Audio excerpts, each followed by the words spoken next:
They really get started on the basics of robotics and all of the VEX parts, so you guys can get to know what the parts we're using, and we're going to really start doing lives today. So let's start the presentation. Alright, so basically, our robot, like in general, is according to the VEX Robotics curriculum, is a robot. A robot is a programmable mechanical device that can perform tasks and interact with its environment without the aid of human interaction. Of course, like in our case, the robot's going to have like driver control and stuff like that. But for the most part, it does run on its own thanks to coding, which is funky. Anyway, so in VEX Robotics, there's 3 major components of your robot. The first is your base, which is going to be how the robot moves with the wheels and everything, as well as it'll be the main structural support to the rest of your robot. The control system includes, we'll talk about like stuff like the cortex later, and it carries the code and transports the code throughout the robot so that it'll move basically. And the manipulators are things like lifts and arms that achieve certain goals, such as like again lifting or like turning things over, and yeah. All right, so there's different sectors within all of these, and they're structure, motion, power, sensors, and different types of controls. We will be going more into them, so let's move forward. All right, so our first one is structure. Structure subsystem is basically any and everything that makes up the base of your robot. So these include, that's fine. Okay, these include things like your metals and C-channels, and all these pieces come in a variety of shapes, and they have different applications. You can, with how they're structured, you're able to manipulate where they're placed. So you can get flat sheets of metal similar to these ones, and they all have little square holes which are VEX regulated. Or there's C-channels which you use for different types of bases, and that's basically it for those. There's standoffs, and they're mainly used for mounting different things and for kind of reinforcing structurally. And they're threaded, so you would screw in your screws to them. Do we have to? Okay, so next we have screws. I'm pretty sure you guys all know the basics of screws, but for our standard screws, they're 8/32, and they're all hex screws, so that's important to know because VEX regulates those as well. And they come in a ton of different lengths and sizes so that you can attach what you need to properly. And then we have the different types of nuts. So funny. The regular ones do not lock, and they're a little bit thinner, so they're easier to use when you're in a very tight space. Hex nuts, they have a little bit of a crown on top, and they will stay in place a little bit better than a regular nut, but they are thicker. And then the nylock it has a little plastic insert that prevents it from slipping in any form. So those ones you do need a wrench to tighten, but they're very safe in their structural integrity. And then we have screwdrivers, which I kind of talked about briefly, but we have, they're 32, and these are for the normal screws. So they're like this one. Oh, this one, it's a little bit thicker. You guys can, I'll pass a bunch of stuff around later and you guys can see. And this is standard for every single screw that we have. So also, the way you can tell is it just says it on the back. If you turn on the back, it'll say 3/32 or 5/64. Yes, and then 5/64 is used for tightening collars, which we'll get to in a second, and motor screws. To this one, and then outside. And then we also have Allen keys. Allen keys, I'm sure you guys have seen them before. They're shaped like a little L, and they have the same hex-shaped head. And so those are usually, they provide a little bit more torque for different situations, because screwdrivers are obviously kind of long, so when you're in a tight space, Allen keys would work a little bit better. And we also do use other non-VEX regulated tools, such as other wrenches, bolt cutters, and power tools in order to cut our metal. So yeah. So motion comprises of all the components of the VEX robot that basically lets your robot move and performs different tasks. And these are mostly integrated into the structure of the robot. So when you're making the structure, the base of your robot, you really have to think about this part as well. So motion. So here are different parts that we have for motion. So obviously we have the motors, gears, sprockets, and we have chain links over there. So these are just some of many more actually parts that there are. So each VEX motor comes in a square socket. So the square socket you can see is around the top here, and that's where you're going to put in your axle. So you have your axle and then spot for 2 motor screws. So by simply entering the shaft into the socket, you can easily transfer the torque from the motor into any part of your robot. So typically, you would put the shaft in here and be connected to some kind of gear or wheel that will be turning through the motor to complete certain tasks. So these are the gears. So gearing is really important for us because these motors themselves aren't very powerful. So you can't complete many major tasks without using gearing in some way or the other. So you can go from big gears to little gears, obviously, if you want to get more power, or big gears to little gears for less power and more speed, and small gears to big gears for more torque and less speed. And that's something we'll go into later on. So sprockets are they're similar to gears, but they look like this instead. Basically, what sprockets are for is if you want to use chain links. So let's say you have a wheel in a certain spot, but it isn't easy to put a motor in that same area because of some kind of spacing issue. So you can put your motor in a different spot and you can chain it to where you want to put your wheel. And that's why you have these sprockets with the chain links. Oh, here we go. Here we go back. So yeah, that's the sprocket chain link. So the way that we put it together is you always put axles in the motors. You can't really attach anything else in the motors. So you always start off with the axle, and when you put an axle on, you also want to add a bearing. The reason why we use bearings is so it doesn't grind on the metal, and it basically holds them in place in these little sockets here. So whenever you're using an axle, always remember to put a bearing on, or else it will damage the equipment. So that's a really big thing you have to remember. And then, yeah, so this is how the VEX axles look like. They come in all different sizes, and we have bolt cutters to cut them down with.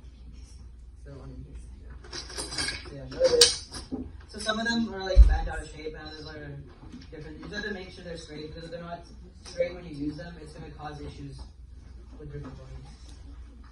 And then these are bearings. This is a flat bearing. And basically, it just goes exactly like this, so it allows it to turn a little bit better. So washers, spacers, and collars. These typically don't only have to do with motion, but they're used a lot on axles, so we added them into this section. So washers and spacers are just meant to create space because you don't want your wheel or gear grinding against the metal. So you put a spacer or a washer to make sure there's space in between so your components aren't grinding together. So yeah, it makes it spread out parts. So what collars do is that they hold the side of an axle in place. Yeah. So see, this is a collar, right? Where'd the axle go? Even axle back. So what this does? So this one's actually in the tight position. But basically, what you do is you put it on an axle, and it doesn't let that. So once you put this on an axle, you can screw it in with a 5/64, and what it does is it prevents. It just stays on the axle. It doesn't move, so it prevents it from going out of place. So you want to put one of these on each side of your component when you're using an axle, so that it doesn't move out of place. Because this can easily slip out of motors, and there are spots that can really ruin your robot in competition. So you want to make sure you always have a collar and everything.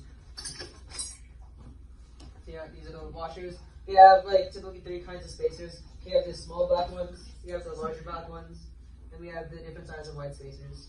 And you can use those interchangeably. There's nothing that different about each one, but we just have the 2 different types. And that's the color. So here are the 4 different types of wheels we have. Typically, what we're going to be using is a traction and omnidirectional wheel, so I'll talk about those first.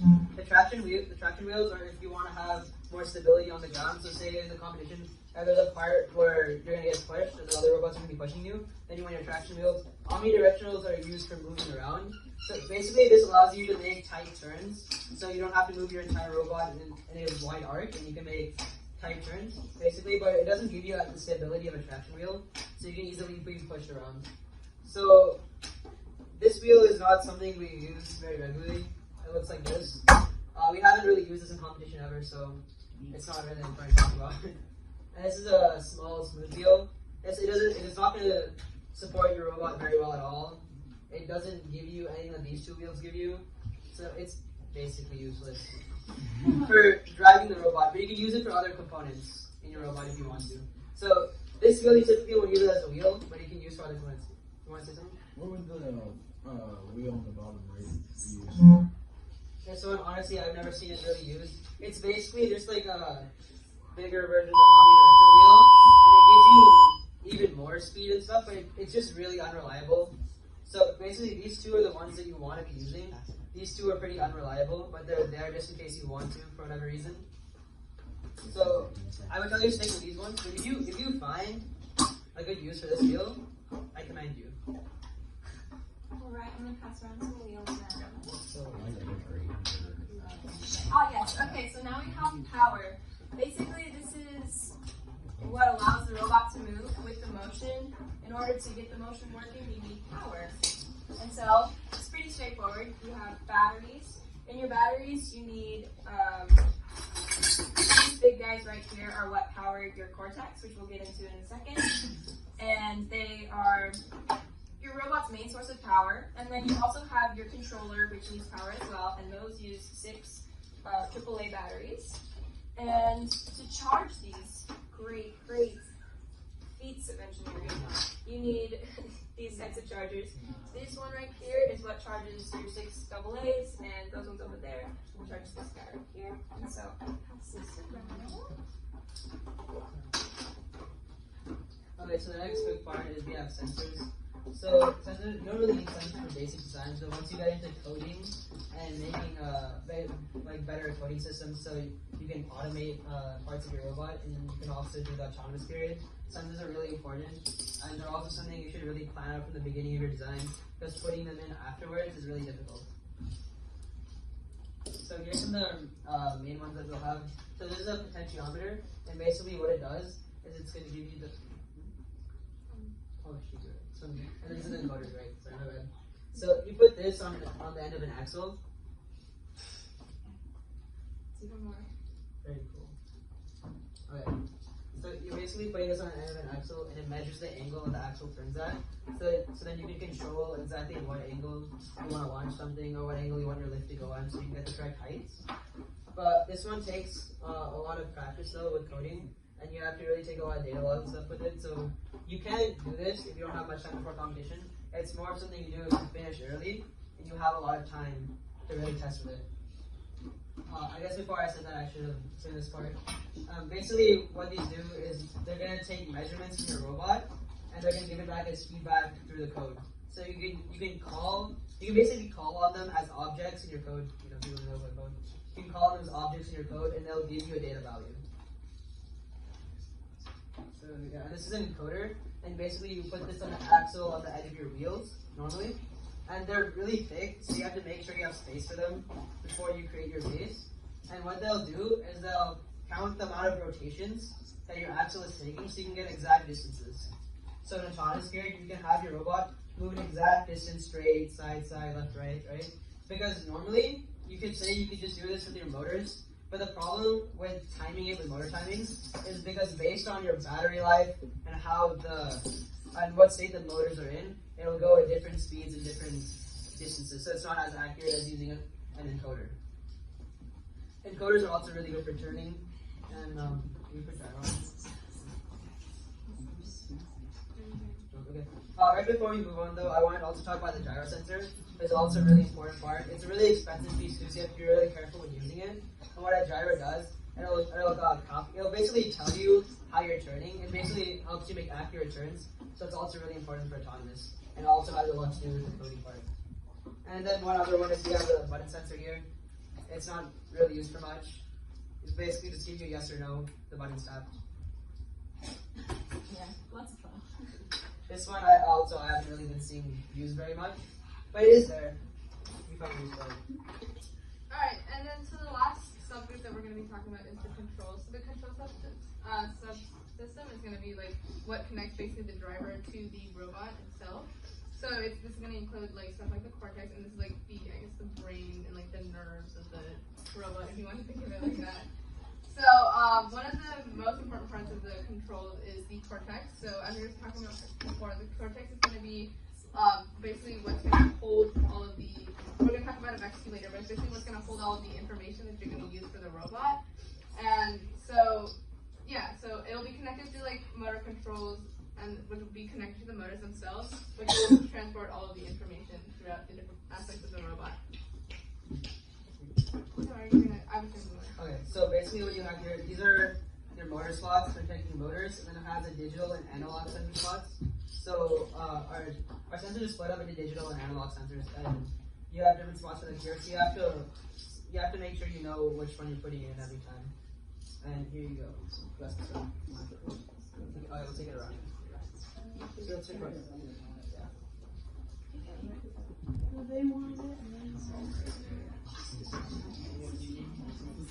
Okay, so the next thing I'm going to be talking about is the remote control. So the remote, you can see them right here, they're actually pretty similar to like the Xbox controllers. And so you're going to have VEX keys that connect the cortex to the actual controllers. And so this is how you move the robot, basically, literally during your driver control period. And so, like, any move, you're supposed to you have to code your robot to do this, but like, any movement that you make and any button that you press on your controller will go directly to your cortex and transport it out through the motors. So, as we mentioned before, there's 2 periods during the competition. There's an autonomous period, which is about 15 seconds, where the driver does not work at all, and your Autotron is completely coded, and you press a button, and it just goes for 15 seconds. It does whatever it can. And then you have like a minute 30, I believe, of driver control, which is where your driver will come in with his controller, his or her controller, and actually drive the robot and achieve whatever the competition is. So as I was talking about before, the motor controllers are basically the bridge from the cortex to the actual motors. And yeah, I mean, that's basically it. The light cables will are meant to decrease, like, they're meant to attach like 2 motors that do similar things to the cortex, so and basically end up using less wiring, and it's cleaner and nothing gets caught. And then the net keys that I was talking about before is what connects the cortex to the actual controller. And so they look like little USBs, but they're not actually USBs. And this is but the reason they're shaped like that is so you can input all of the code onto your VEX net. Alright, just before we move on, what the motor controller does is it just takes your code and puts it in 2 different directions, which way the motor turns, and you can actually take a wire and you switch the connection the opposite way, it'll turn the other way. So you basically need a controller on every single motor, or else your motor won't understand the code properly.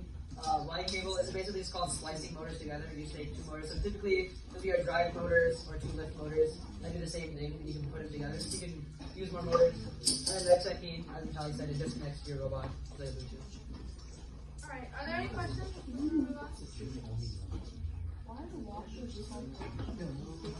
Yeah, that's actually really first. Unfortunately, that is not a full opener. But if you Google it and find out for us, let us know. That's a really good question. Are there any other questions? Alright, so we're gonna go to a quiz! Yay!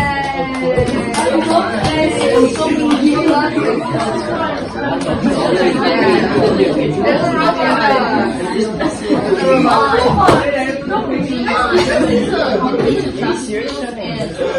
Yes.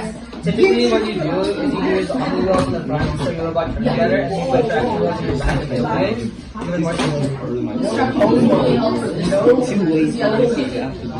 well, not really. What I would say is this is mostly Omni wheels, and you're not competing with other robots, and you're not competing each other and pushing each other around. So Omni is really better.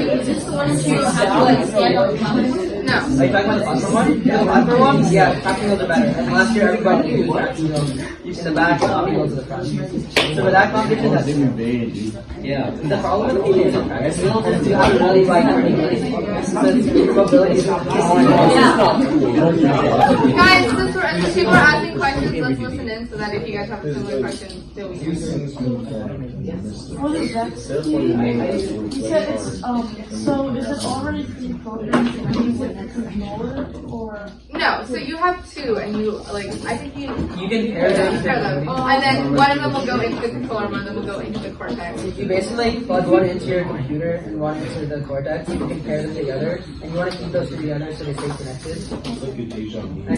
And that's you basically this is orange cable that we use to connect the cortex to the laptop, and you put the code into the laptop from the laptop into the cortex, and you pair the two keys from the laptop, and then you can connect to the remote and you can control it.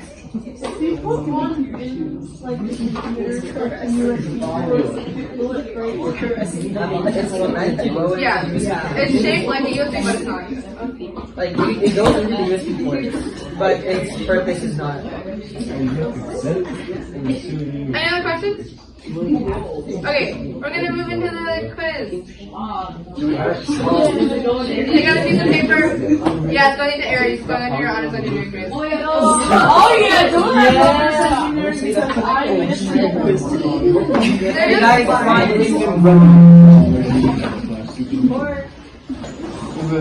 Yes, you Should we ask to write it down first and then we'll go over?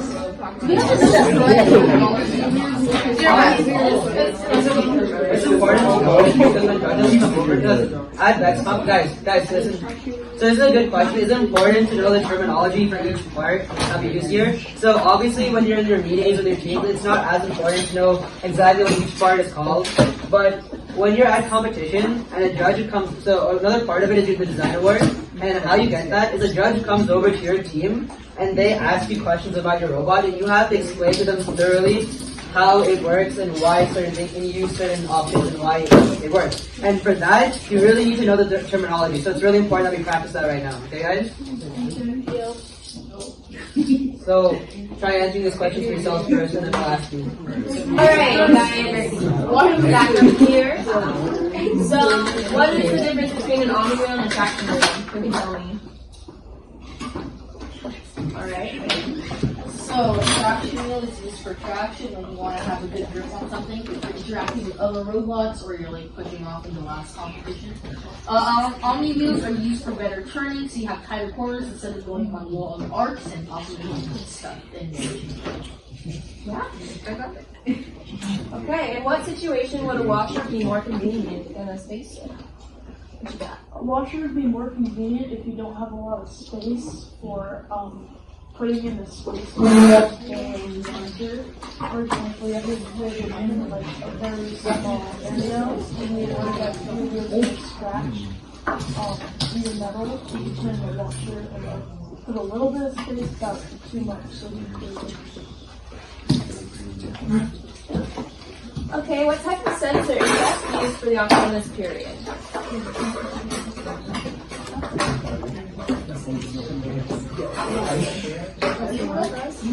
Anything else like from the description?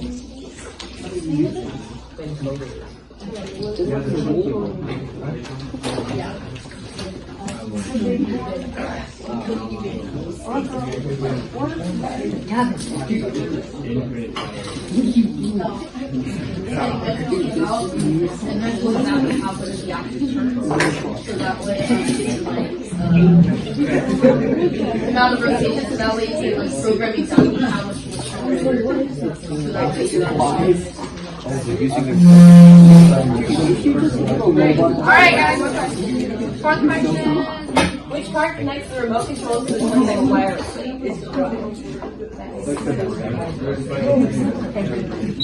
Brain, like an intuitive.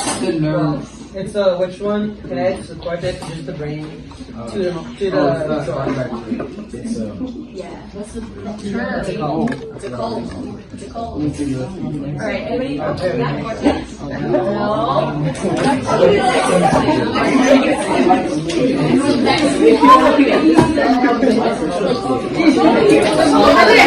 Let's see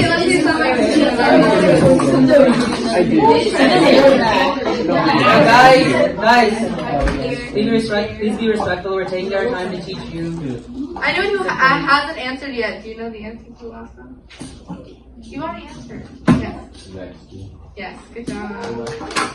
I know you do it. Good job. You do it great. I did Alright, so this is basically the what our information is going to be for this week. We will have a video of this available for you guys, so if you guys want to go back and refresh your knowledge throughout the week, you have access to it through the YouTube channel. But we will be ending the meeting here. You guys have an extra couple of minutes. So, thank you for coming.